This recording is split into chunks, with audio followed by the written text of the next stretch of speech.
Uh, so welcome everyone to the part 5 of this AI and Life Matters seminar series hosted at the Johannesburg Institute for Advanced Study under the directorship of Victoria J. Collis-Putelezi.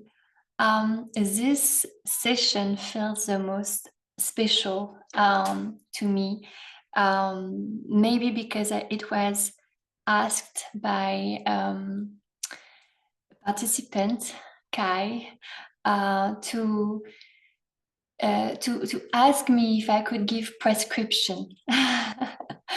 prescriptions on how do we live well with technology, how do we maintain, sustain, improve our well-being when facing the rapid changes and deployment of tools around us, tools that we feel like we are adapting to more than that we are adopting meaningfully. So how do we reclaim our capacity to adopt tools for a purpose that really serves our psychic and collective well-being, our mental and physical well-being, but also the well-being of our relationship to the projects, the values, the visions we might have, really thinking that it's the quality of the links and the relationships that we have, whether it's with a human, non-human, an object, that really define the quality of our lives. So it feels a very sincerely, I feel very touched to be asked for prescriptions. I'm going to do my very best to go through all the tricks and all the tips that throughout the years, mentoring students, mentoring colleagues, I have the great joy of being trusted by colleagues to help them write. And it's a great honor in my life to be witnessing the growth, to be witnessing the growth of an author. And so it's really from that double position, double stand, one as a researcher, but also one as a mentor, that I will be speaking today. So I have so little notes and I feel a bit scared, but I am going to be sharing my vulnerability around what I feel is some of the pressing issues of how do we maintain well-being in an age of digital toxicity, you know. So I'll start with the body. Our first and last friend on this journey, on this life journey, and the body and its relationship to time. So digital technologies, I have tried to show during this seminar, is really a time technology. It's what we call a temporal object. We didn't need digital technologies to be facing temporal object. The cinema is a temporal object. Music is a temporal object. Meaning that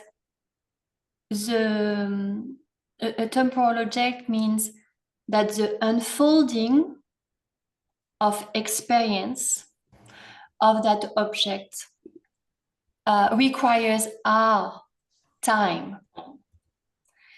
You can only listen to a song by giving it exactly the time of your existence. So you experience the time of the song. Same for the cinema. If it's an hour, 33 minutes, then you're gonna give an hour and 33 minutes of your time for the experiencing of that art. It's different with a book, for instance. A book, your bodily disposition will create the compass, will create the navigation of the experience of that object, right? So how do we reclaim well-being in a world that is constantly and increasingly populated by temporal objects that are dictating, hi everyone, dictating how it is that we are consuming or experiencing this. Why is it that we are very little asked to create experiences that foster a plural, a diverse sense of time? So one trick is that in order to maintain well-being, I believe, so it's going to be more of I believe that research says, huh? It's that kind of seminar today.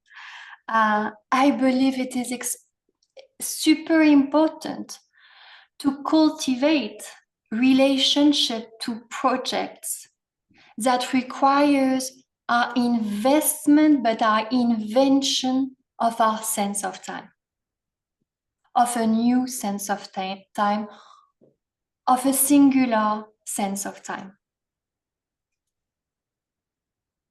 That's one thing that I will say, one trick.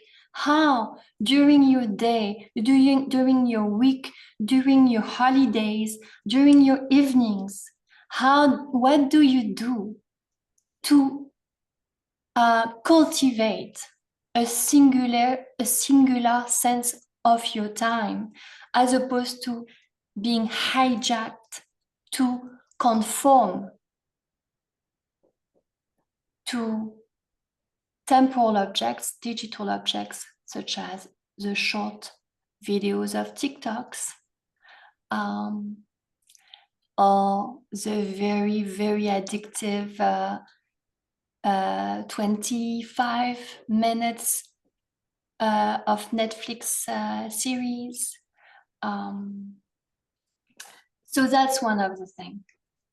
One pillar of well-being is to be able to reclaim agency over your sense of time. So I'd like you to maybe reflect for 1 minute.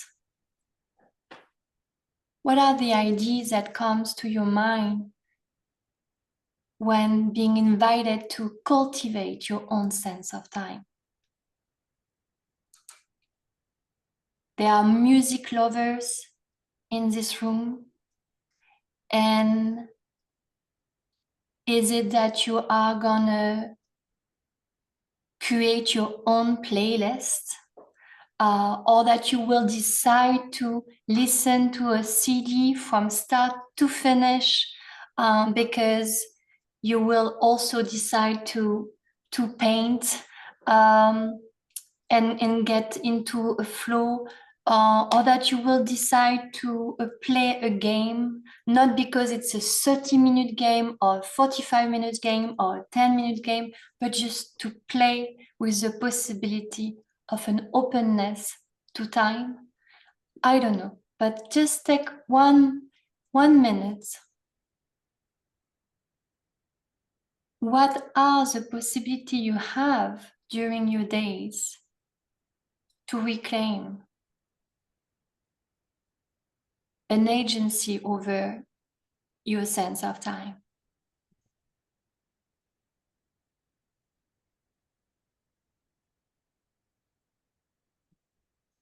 And because this is quite a special seminar today,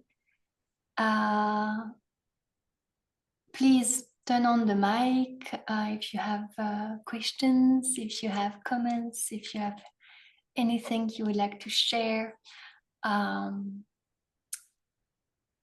Because as I said at the beginning, this seminar is a response to a request. So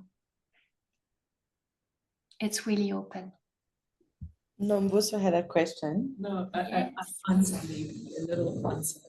Hi, Anaïs. So Hi, everyone. I was just saying to Danny that for me, I think like music and listening practice plays a very big role in how I like kind of just reclaim my sense of time. I was just saying to her that a friend of mine just released an album last week with a really incredible South African guitarist, Madala Kunene. And they both guitarists, and Madala Kunene mentored him for a long time. And I was just saying to her that a friend of mine has the record for me. And yesterday we were trying to organize if I can send an Uber to pick up the record, and he wasn't there. And I've been so glued to my laptop and to my phone that my fingers have started to hurt, which is kind of diabolical. And I've even had to like kind of stop boxing a bit because my hands are just, especially the hand that I used to type with the most and use on my phone. And I was just saying to her that after I'm done work today, I'm just going to lie down and go and listen to that record and just use that, use sound to just kind of reclaim like my sense of time. Because it's very easy for me to just be like, oh no, I won't do that now.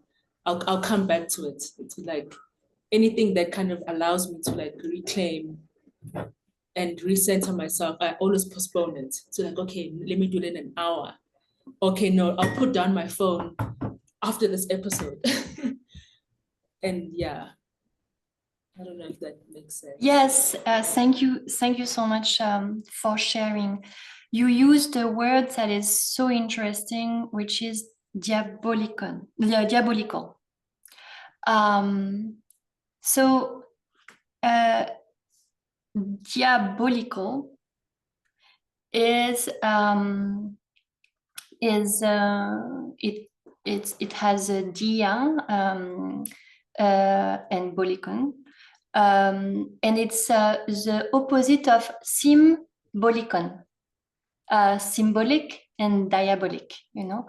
And so what I found quite pervasive in our current moment is that we all acknowledge to a certain extent the fact that something is happening, that technologies, digital tools, the smartphone in particular, but also platforms such as Netflix or TikTok, or in TikTok we use it mostly on the phone, are doing something to us.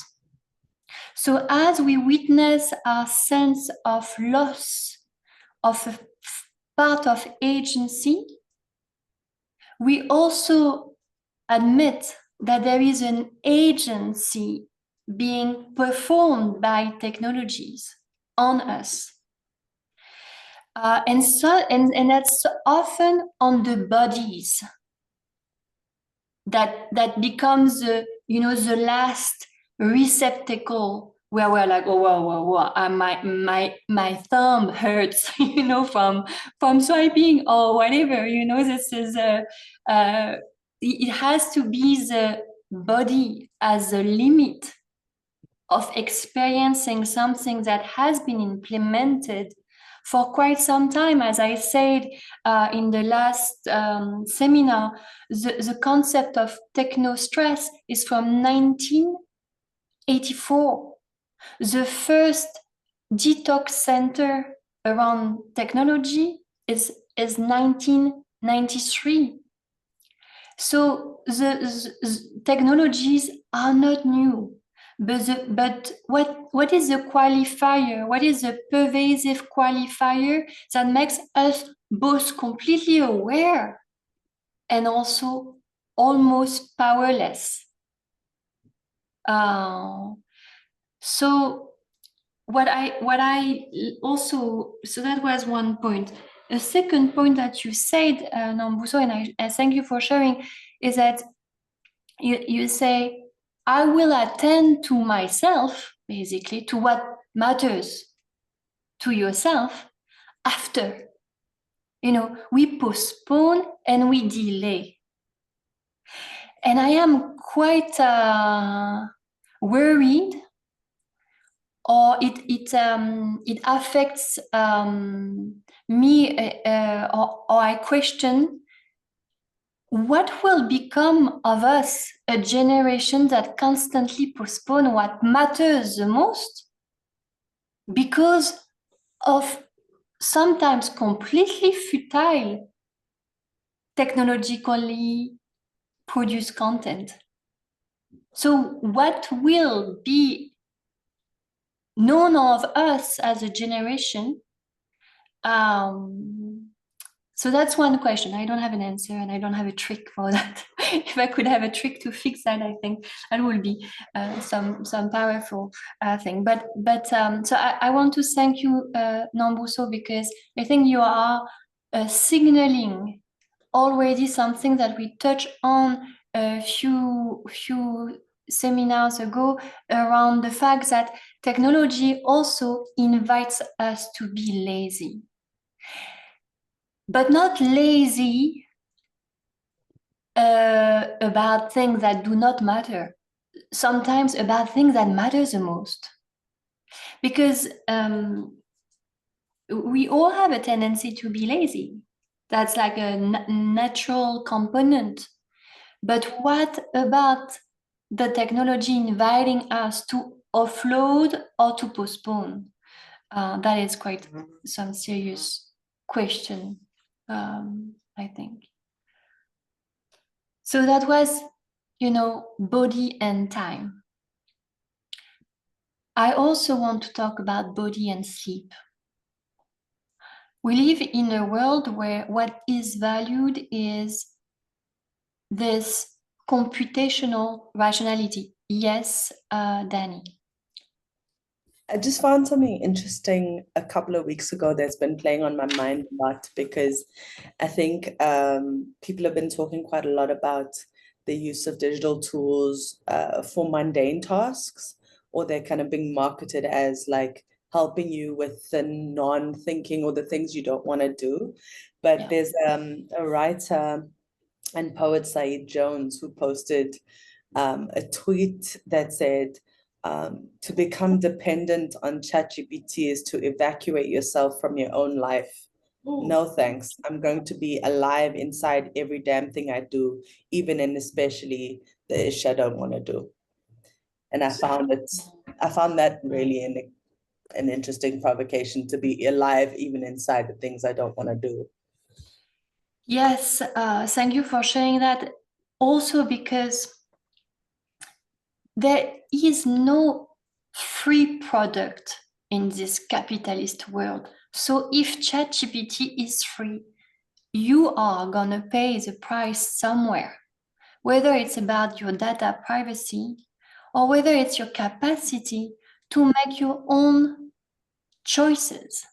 Because the research have shown more and more that the tendency is to disregard the critical decision-making aspect of our life.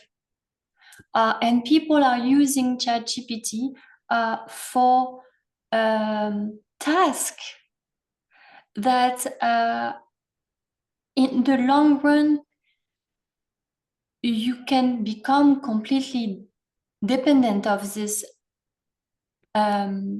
outsider brain who is only producing statistics. Huh? It's really the outsourcing of ourselves. And I will hopefully at some point will land from the bodily to the spiritual, and in between there is also the mind and the relationship to others, but there is a real spiritual question also. Why are we invited by technologies to decide for us? And as I said last time, the problem is not that robots are not gonna obey. That's a control value problem of digital ethics. The problem is not that robots do not obey, it's that they will never disobey. So whatever they are conditioned to do, they will always push, preempt us to go in that direction. So sleep. So we live in a moment where what is the most valued is a very computational understanding of intelligence, a very rational understanding of causes, consequences, facts. There is almost, as Bruno Latour says, a fetish of facts. Why have we forgotten what is happening in our sleep?